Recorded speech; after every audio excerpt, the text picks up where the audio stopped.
Hey everyone, welcome back to my channel. In today's video, I will show you how to fix slow download speed in the Epic Game Launcher on your PC. Let's get started. First, check your internet connection. If you are on Wi-Fi, try moving closer to your router or switching to a wired connection with an Ethernet cable. This alone can speed things up.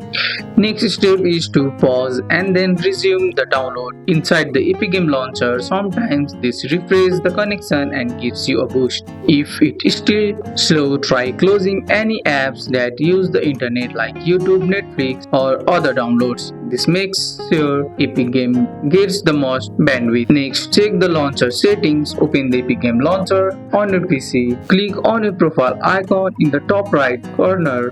Then go to Settings.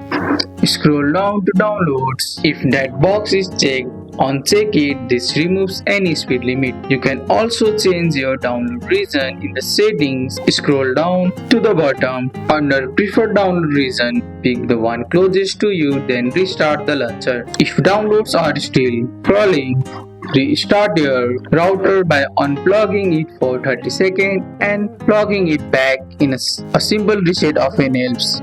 Make sure your Windows and network drivers are up to date. Old versions can slow down your connection. If all else fails, check the Epic Games status page online. Sometimes slow speed are caused by Epic server, not your PC. And that's it. By pausing and resuming, closing background app, unchecking speed limit, changing region, restarting your router, should be able to fix slow download speed in the Epic Game Launcher on your PC. That's all for today's video, guys. I hope you guys like this video. If you found this video helpful, drop a like, subscribe for more videos. Thanks for watching. See you in the next one.